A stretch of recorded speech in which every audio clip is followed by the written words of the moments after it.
नमस्कार सर। नमस्कार। आराम हुनुहुन्छ? ठिक छ हजुर। यतिखेर यो राष्ट्रिय सहकारी विकास बोर्ड के गर्दैछ? राष्ट्रिय सहकारी विकास बोर्डले राष्ट्रिय सहकारी विकास बोर्डले अहिलेको अवस्थामा सहकारी दीर्घकालीन सहकारी रणनीतिक योजना तलब दिन सम्बन्धी कामहरूको काम अगाडि बढाएको छ र सहकारी नीतिलाई चाहिँ पुनरावलोकन गर्ने काम पनि अगाडि बढेको अवस्था छ।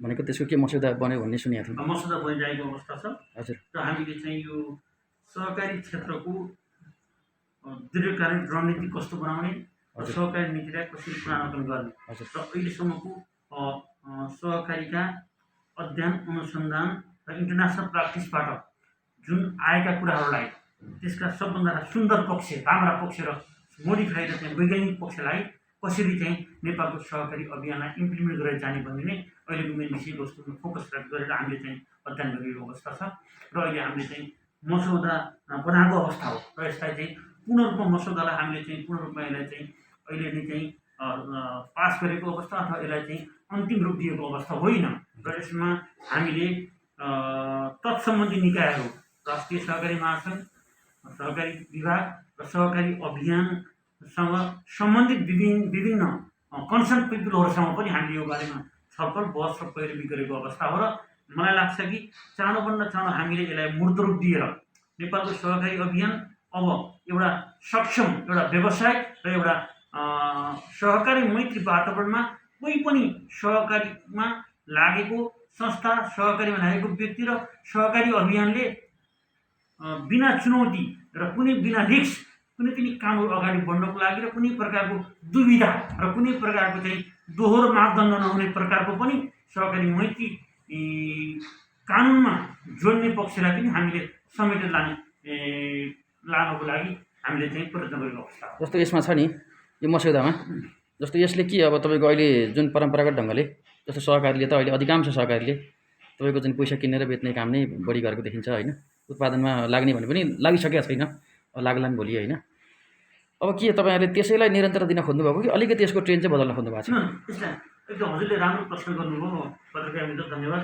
हाम्रो मेन उद्देश्य भनेकै के छ भन्दा परम्परागत रूपमा चलिआएका व्यावसायिक खेतीहरू, परम्परागत रूपमा आएका लघु र साना उद्योगहरू र परम्परागत रूपमा चलिआएका विभिन्न प्रकारका मार्केटका चेनहरूलाई मोडिफाई रूपमा यसलाई अगाडि बढाउने र सहकारीको मूल मर्म, मूल उद्देश्य र मूल स्टिमलाई नै अङ्गीकार गरेर यसलाई नयाँ तरिका, नयाँ सिराबाट लाने प्रकारको एउटा चाहिँ हामीले नीति तर्जुमा गर्न गइरहेका छौँ र अहिलेको हाम्रो सहकारी नीति जुन हामीले पुनरावलोकन गरेको अवस्था छ यसलाई हामीले के छ भन्दा अबको नेपालको सहकारी अभियान कस्तो अवस्थामा जान सक्छ, त्यसले सहकारीका जुन समग्र सहकारीका कानुनी पाटालाई कसरी सहज बनाउने पक्षमा मात्र हामीले यो कुरालाई मध्यनजर राखेको अवस्था हो। क्लियरली बुझ्नुभयो नि। र यसमा के छ भन्दा बचत ऋण सहकारी संस्थाले बचत ऋण मात्र गर्ने हो कि अथवा सहकारी क्षेत्र बचत ऋणमा मात्र, एकछिन है एउटा सर म एकै मिनटमा इन्टरभ्यू छो गरिहाल्छु। सहकारी बचत ऋणमा मात्र सीमित नभएर होइन, यसले विभिन्न प्रकारका अरू जुन चाहिँ तपाईँको चाहिँ इन्डस्ट्रीमा लगानी गर्ने, रोजगारीको सृजना गर्ने र विदेशबाट प्राप्त रेमिटान्सलाई डिपोजिट रूपमा परिणत गरी उत्पादन क्षेत्रमा लगानी गर्ने र वैदेशिक रोजगारमा जाने युवाहरूलाई स्वरोजगार आफ्नै स्वरोजगार नेपालमै रोजगारको व्यवस्था गर्ने, त्यसको साथसाथै वित्तीय अनुशासन र वित्तीय अभियान, वित्तीय जागरणलाई चाहिँ गाउँ बस्ती र टोलबाट चाहिँ के जागरण ल्याउने र सेवा र सुविधा, वित्तीय सेवा र सुविधाहरू वैज्ञानिक पहुँचको दरमा अथवा प्रविधि मैत्रीको रूपमा विकास गर्ने मेन लक्ष्यका साथ अगाडि बढेको अवस्था हो।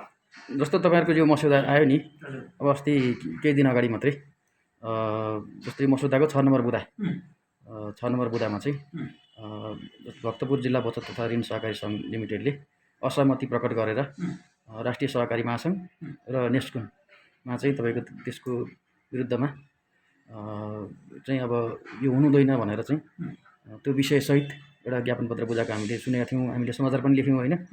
त्यसमा चाहिँ के छ? त्यसमा चाहिँ त्यही हो होइन, हामीले अहिलेको अवस्थामा एउटा विज्ञ समूहलाई राखेर ड्राफ्ट भनेको अवस्था हो। हजुर। यो ड्राफ्ट नै अन्तिम होइन, मैले अगाडि भनिसकेँ, हजुर सायद तपाईँलाई रेकर्ड नहोला।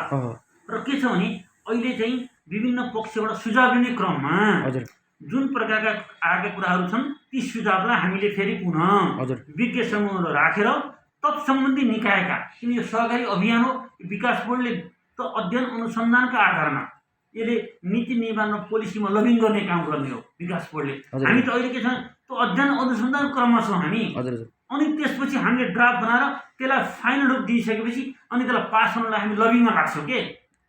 अझ धेरै काम बाँकी छ नि। त्यस कारण एकदम ठिक छ। भक्तपुर बचत सङ्घले जुन प्रकारको चाहिँ उहाँले चाहिँ ज्ञापन पत्र दिनुभयो त्यो पनि हामी अध्ययन गर्छौँ।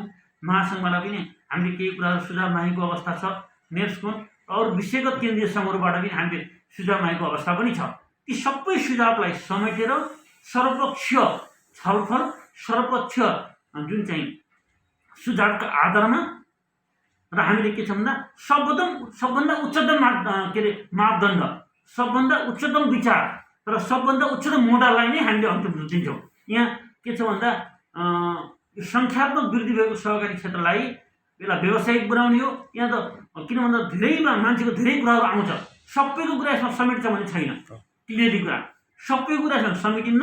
किन भन्दा 100 जनामा 4 जना 5 जना 10 जना यसको असहमति पनि हुनसक्छ, हरेक ठाउँमा हुन्छ नि। तर हाम्रो उद्देश्य के हो भन्दा सबैकोलाई छलफल गराउने, सबैलाई के छ भन्दा विचारहरू लिने र ती विचारबाट सबभन्दा उच्चतम विचार डेमोक्रेटिक नर्म्सको डेमोक्रेटिक सिद्धान्त अनुसार सबभन्दा उच्चतम विचार र सबभन्दा राम्रो मार्गदर्शन र सबभन्दा राम्रो पोलिसीलाई नै हामीले चाहिँ इम्प्लिमेन्ट गरेर अगाडि लान्छौँ। होइन, जस्तो भक्तपुरको चाहिँ के सुनेको थियौँ हामीले भने यो सस्टेन भएका जिल्ला जो चाहिँ अब चलिरहेछन् ती जिल्ला सङ्घहरू, विषयगत सङ्घहरूलाई चाहिँ तपाईँको प्रदेशमा एकीकरण गर्ने कुरामा चाहिँ त्यो हुँदैन, हामी चल्न पाउनुपर्छ भन्ने खालको। त्यसमा सहकारी ऐन नियमावली, सहकारी सबै कुरा सबै पक्ष हेरिन्छ नि। यसमा व्यवहारिक पक्ष पनि हामीले हेरिन्छ डेफिनेटली। व्यवहारिक पक्षलाई हेरेर, सहकारी ऐन कानुनलाई हेरेर अब बनाउने पोलिसीमा ती कुराहरू सबै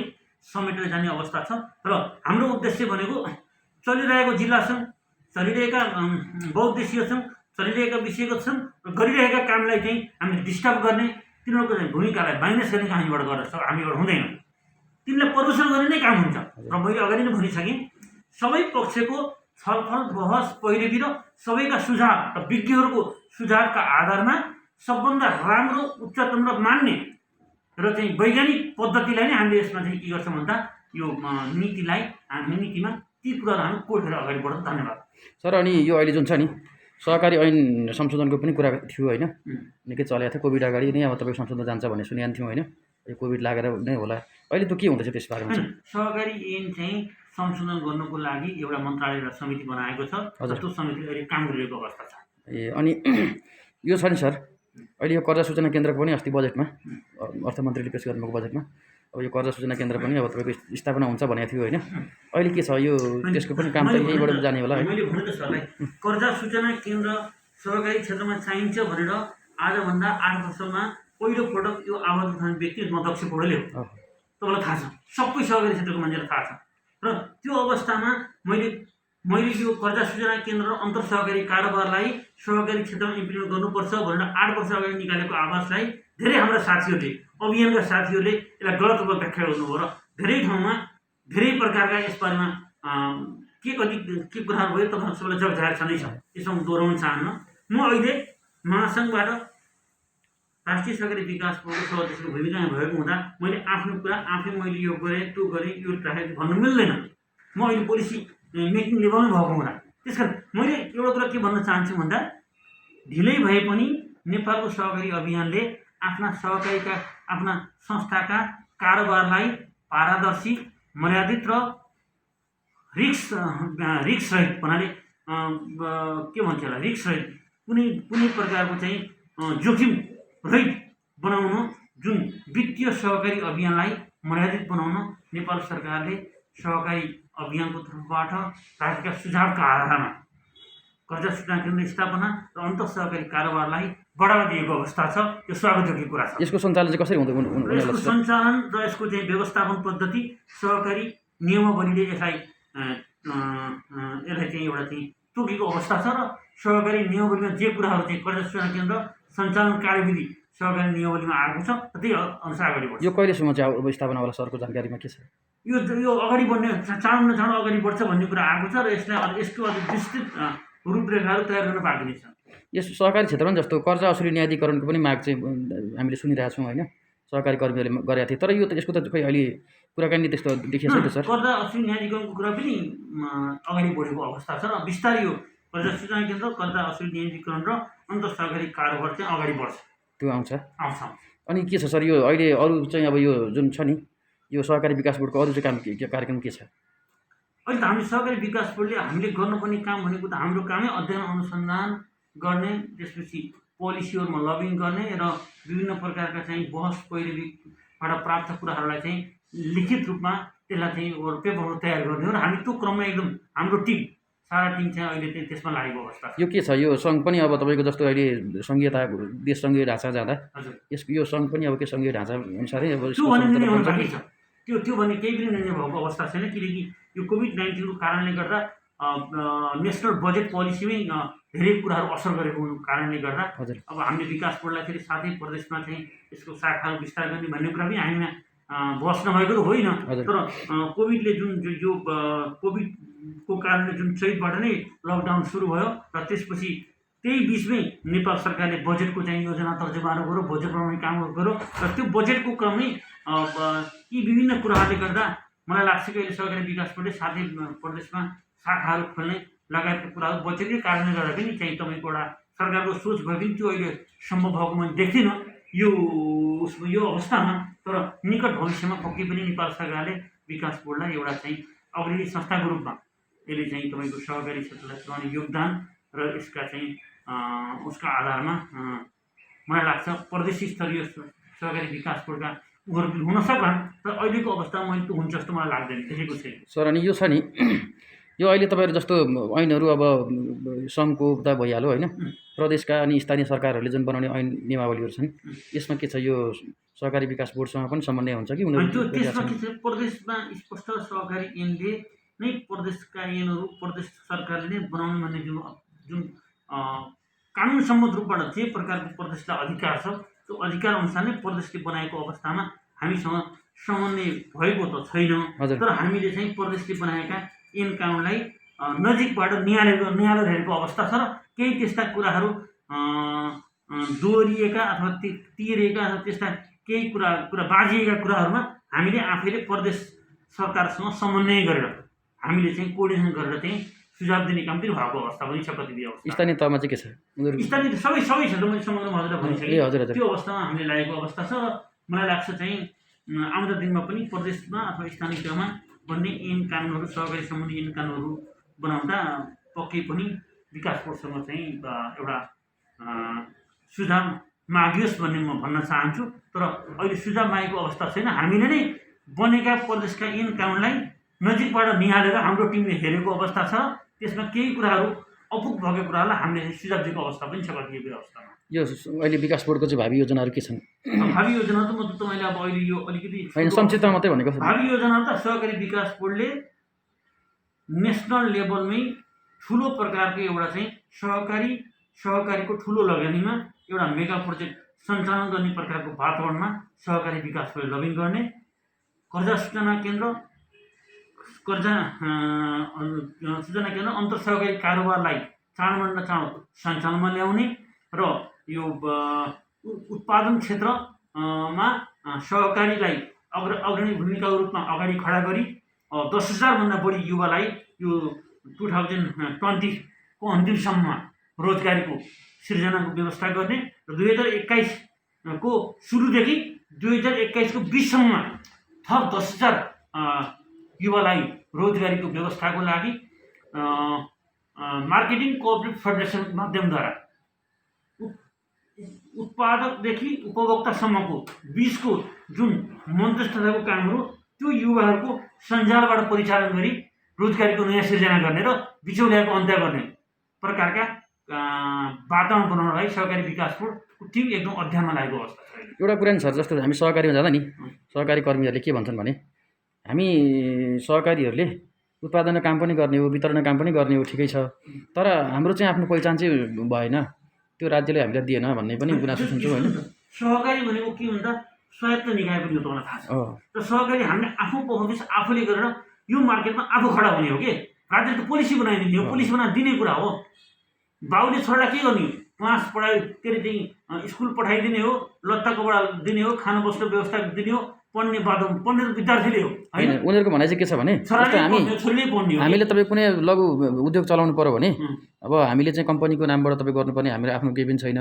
अनि हामीले बनाएको उद्योग सामानहरूमा पनि त्यही त, हाम्रो ब्रान्ड चाहिँ भएन होइन भन्ने कुरा गर्छन्। सर मैले बुझेँ कि सहकारी कानुनहरू बनाउँदा, सहकारी नियमहरू बनाउँदा कतिपय अवस्थामा सहकारी ऐन 2074ले सहकारी मैत्रीपाटमा बनाएको अवस्था छ, तपाईँलाई थाहा छ। र त्यसमा पनि ब्रान्डिङका कुरा तपाईँले ल्याउनु भयो, लेबलिङका कुरा तपाईँले ल्याउनु भयो। ब्रान्डिङ र लेबलिङमा पनि सहकारी क्षेत्रको हुनुपर्ने भन्ने कुरा पनि आएको छ। र अबको हामीले त्यही त, हामी अहिले सहकारी नीति बनाउन लागेका छौँ, दीर्घकालीन सहकारी रणनीतिमा यी कुराहरू आइरहेको अवस्था छ। हामीले ती कुरालाई पनि समेटेर आफ्नै पहिचान हुने हिसाबले होइन, कोअपरेटिभको र त्यो उत्पादन गर्ने संस्थाको अथवा त्यसको इन्स्टिट्युसनको ब्रान्डिङ हुने हिसाबले पनि हामी त्यो ब्रान्डिङमा भोलि कम्पनीमा जानुपर्ने अथवा अरू कुनै ठाउँमा जानुपर्ने झन्झटलाई रोक्नको लागि पनि हामीले त्यो अनुसारको पोलिसीहरू मेकिङ गर्ने काममा पनि हामी लागेको अवस्था छ। र रिजल्ट नआइकन मैले तपाईँलाई यो नै त्यो नै भन्न मिल्दैन, हामी त्यसको अध्ययन र अनुसन्धानमा छौँ अहिले। अन्त्यमा के भन्न छ सर? होइन, एकदम अन्त्यमा चाहिँ यो कोभिड-19बाट जुन चाहिँ अहिले जुन नेपाल मात्र नभएर संसारभर मानव जातिको लागि एउटा ठुलो सङ्कटको अवस्था अहिले सिर्जना भएको छ। र भगवान्सँग मैले चाहिँ यो मानव जीवनको र मानव रक्षाको लागि र मानव स्वास्थ्यमा ईश्वर भगवान्ले हामीले यो कोभिड-19लाई लड्न सक्ने शक्ति भगवान्ले हामी सबै मानव जातिलाई प्रदान गरौँ। मलाई तपाईँलाई मात्र नभएर सम्पूर्ण मानव जातिलाई यो कोभिड-19सँग लड्नको लागि शक्ति प्रदान भगवान्ले हामीलाई गरौँ र हामी यो शक्ति प्राप्त गरी त्यो शक्तिले यो कोभिड-19लाई प्रष्ट पारेर फेरि पुनः हामी चाहिँ यो नयाँ जोस जागर र उमङ्गका साथ 21औं शताब्दीको यो प्रविधि र यो तपाईँको चाहिँ यो जल्यमान विकासमा हामी र हाम्रा पुस्ता रमाउँदै अगाडि बढ्न पाइयोस् र सहकारी क्षेत्रले अझै राज्यलाई चाहिँ तपाईँको चाहिँ राज्यसँग सहकारी मैत्री वातावरण बनाएर विकास निर्माणमा अहिले नेपालमा पनि 3 खम्बे अर्थनीतिमा सहकारी एउटा खम्बाको रूपमा पिलरको रूपमा अवस्थित छ। यो अझै दोलर पिलरको रूपमा सहकारी क्षेत्र उभियोस् भन्ने शुभकामना दिन चाहन्छु। धन्यवाद सर।